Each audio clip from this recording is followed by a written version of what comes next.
¿Qué tal, amigos? Comenzamos la semana con un tema entre ligerito y no tan ligerito. Quiero preguntarle, no para que me conteste, sino para que usted mismo intente contestarse. Le haré algunas preguntas relacionadas, por supuesto, tanto con el ambiente electoral, que es un tema secundario, frente a ese tema prioritario y central para la patria amenazada, que es el fútbol y el desempeño de la selección mexicana en Rusia. Este miércoles, como bien sabe usted, México se enfrenta, si no estoy equivocado, a Suecia. ¿Quién va a ganar? No lo sé, no. Le he dicho una y otra vez, no soy especialista, no conozco de las fortalezas y debilidades de cada equipo, pero me dice un especialista que es mi nieto, que se la sabe en eso de todas, me dice que México ya calificó. Bien, suceda lo que suceda entonces este miércoles, pues ya estamos, como diría el otro, el enterado, en el cuarto partido. Muy bien. Ante esa situación, ese contexto, dirían los cursis, ¿qué le preocupa a usted hoy lunes? ¿La alineación que va a definir el entrenador de la selección mexicana? ¿Si va a incluir a fulano o no? ¿Va a repetir el mismo portero? ¿O va a poner desde el principio a este o aquel? ¿O no? ¿O sí? ¿Eso es lo que le preocupa a usted de aquí al miércoles? ¿O le preocupa que usted tiene ya 55, 60 años, no tiene pensión y le aseguro ahorita que tampoco la va a tener? ¿O si teniendo derecho a la pensión, usted es una persona que obtiene como ingreso, vamos a decir, 15,000 pesos o 20,000 pesos al mes, salario bruto, y tiene usted esos 60 años o 65, a lo más que podrá aspirar será a una pensión en caso de que se vaya usted a pensionar con la ley del 97, es decir, con cuentas individuales. Esto no es exacto porque si usted tiene esa edad le toca jubilarse o pensionarse, perdón, con la ley del 73, pero lo pongo como ejemplo para reforzar el punto que quiero señalar aquí con usted. Si usted es una persona cuyo ingreso sean 15 o 20,000 pesos y se llegare a pensionar con el sistema de ahorro para el retiro, es decir, las cuentas individuales, usted a lo más podría aspirar a obtener una pensión quizá de 6,000 pesos, a lo más. Lo más probable es que ande entre quizá los 5,000, 5,500 pesos, a lo más. ¿No le preocupa eso? Bien. ¿Tiene usted hijos estudiando hoy la secundaria o en el bachillerato, sea en el sistema del Politécnico o en el sistema de la universidad o CCHs o algún otro, una preparatoria privada?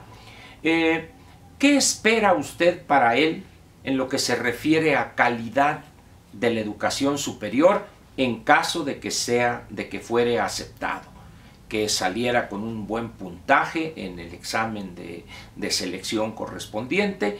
¿Qué esperaría para ellos?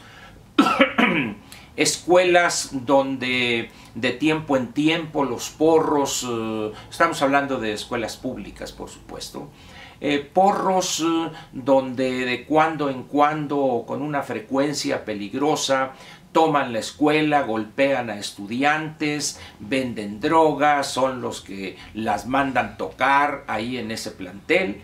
¿O hará usted un esfuerzo sobrehumano para colocar a su hijo en alguna escuela de nivel superior privada, sea de las más fifís, diría ya sabe usted quién, o sería de las de medio pelo en el siguiente nivel? Pero al final de cuentas en una institución privada, porque hoy en este país millones de padres de familia piensan que la educación privada es, por definición, por el hecho de ser privada la institución, es mejor que la institución pública. no hay elementos racionales para eso. Pero al final de cuentas, lo que importa es que hay millones de padres de familia en México que así lo piensan. Y no le discuta porque va a salir peleado. Mejor dejémoslo así. Pero le preguntaba, ¿piensa usted en esa educación que recibirán en los próximos años sus hijos si estuvieran a punto de entrar al bachillerato o a punto de entrar al nivel superior? ¿Piensa usted en un cambio en la normatividad laboral con una ley federal del trabajo reglamentaria del artículo 123 caduca, que no guarda relación estrecha con la realidad de los mercados laborales en México, por ejemplo?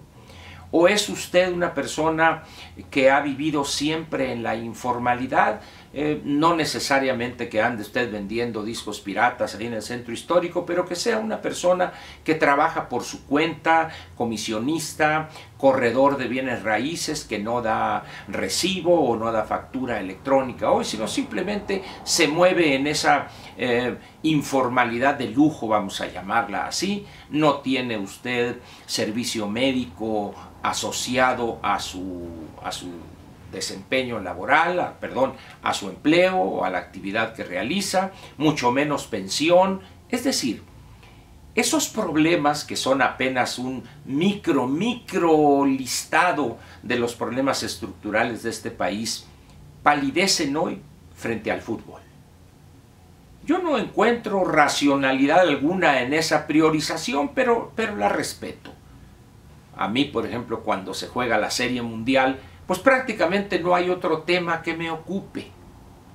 Reconozco también eso, ¿verdad? Y alguien me dirá, y la Serie Mundial es cada año, y el campeonato de fútbol cada 4 años. De acuerdo, pero, o sea, como dijo aquel, es que el deporte es el deporte, Ángel. Entonces, como yo soy beisbolero de corazón, pues al menos esos últimos juegos en la Serie Mundial ocupan una muy buena parte de mi atención, como seguramente hoy el desempeño de la selección de fútbol ocupa muy buena parte de su atención. Pero en mi caso, al menos, no me desentiendo de los otros problemas. Por razones profesionales tengo que seguir leyendo la prensa, escuchar noticiarios, leer libros, etcétera, etcétera. Me interesa, sí, el béisbol, pero no deja de ocupar de manera prioritaria y muy importante en términos de porcentaje la parte que le señalo del desempeño de la economía, la situación política, etc.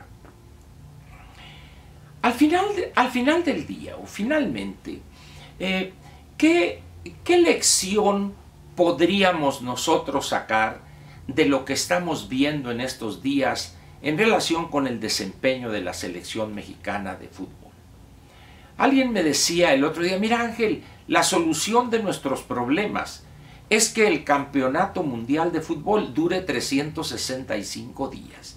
Y así, olvídate, no habría problemas en este país, bajaría la criminalidad, los robos también, porque los ratas, los malandros estarían viendo el fútbol, etcétera, etcétera.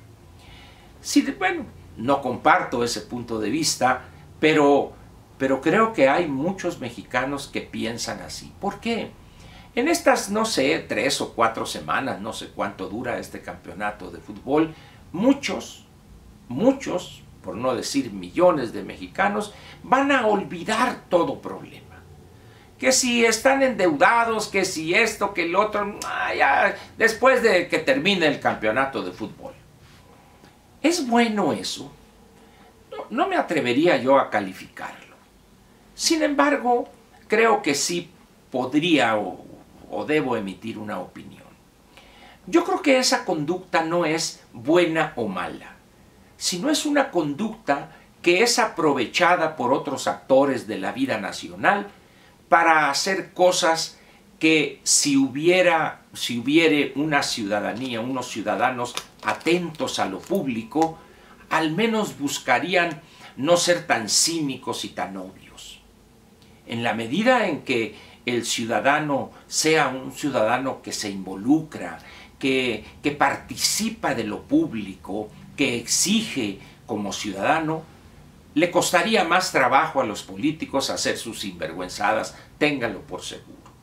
Y si además ese ciudadano fuera crítico, militare en un partido o en alguna organización intermedia de la sociedad, más que mejor, diría el clásico. Sin embargo, rechazamos la parte política. Nos causa escozor decir, no, es que la política es para los corruptos. Eso no es cierto. Hay muchísimos mexicanos, personas de bien, personas honradas a carta cabal, que militan en partidos y que son burócratas o de bajo o mediano nivel o alto nivel. No es una regla pues así sagrada que diga que toda persona que esté en el sector público es un sinvergüenza. Eso no es cierto. Pero yo a veces pienso que los mismos políticos han promovido esa leyenda urbana, esa idea, como diciendo, eso lo que hace es que el ciudadano se aleje de la política, que no le interese. De ahí pues que acontecimientos como el Campeonato Mundial de Fútbol atraigan, conciten una gran atención.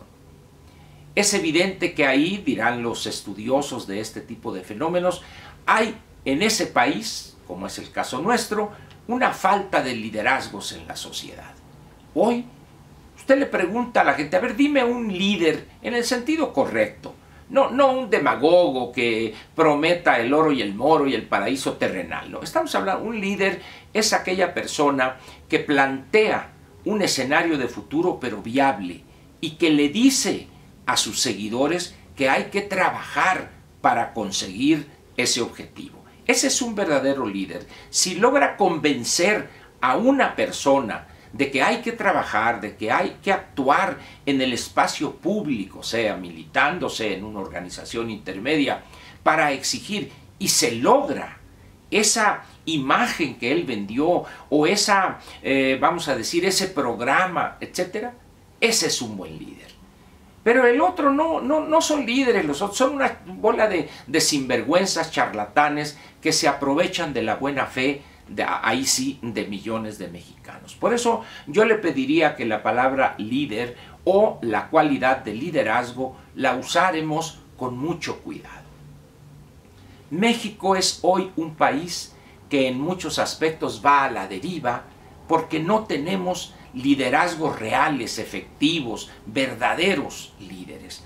Tenemos sedicentes, tenemos personas que son populares, que le endulzan los oídos al elector o a la población en general. De esos tenemos muchos, miles diría yo, pero esos no son líderes verdaderos. Y las más de las veces, ellos en vez de ser líderes positivos son líderes venenosos, envenenan la mentalidad del ciudadano y de repente tiene usted a este creyendo cosas imposibles de obtener.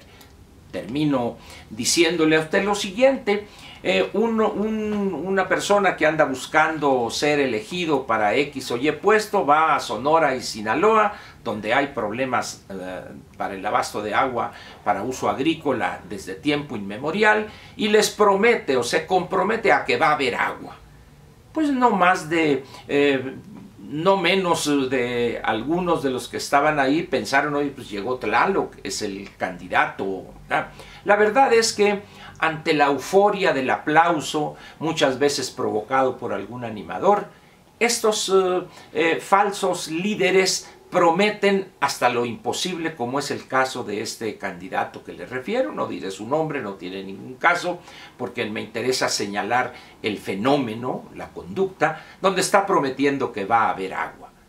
Y así como ese hay otros, muchos ahí que dicen, y vamos a darles a estos, y vamos a darles para acá, y vamos a lograr esto, y vamos a tener una policía fregona y esto. Ni en CSI vamos a ver una policía tan buena como la que vamos a tener aquí en México en los próximos 15 días. No, eso no existe, eso no es cierto.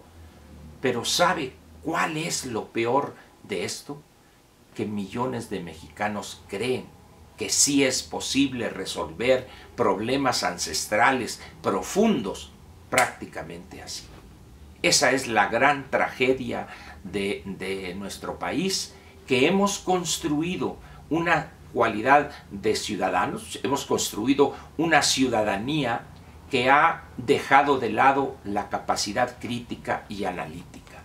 Y tenemos ciudadanos crédulos, ingenuos, que, como dijo o como cantaba el Pirulí en aquel bolero que me gusta citar del Chamaco Domínguez, miénteme, miénteme más que me hace tu maldad feliz. Voy viviendo ya de tus mentiras.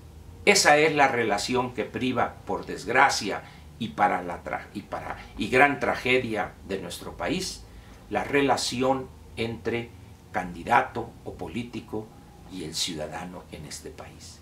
Esa es tragedia, y no que nos derroten o que no lleguemos al 6º o al 7º partido en el Campeonato Mundial de Fútbol. Aquello, pues dentro de 4 años ya veremos a cómo nos toca, pero por lo pronto aquí, en materia electoral, ser crédulos y ser ingenuos y creer que se puede entrar al paraíso terrenal sin pagar boleto puede ser un gravísimo problema y un retroceso. Usted sabe a qué me refiero. Usted es persona inteligente, por eso está aquí hoy conmigo. Le agradezco su atención, pues, y nos vemos mañana en otra videocápsula, este martes y miércoles, y ya veremos cómo las manejamos para esos días de reflexión que serán jueves, viernes y sábado. Muchas gracias por su atención.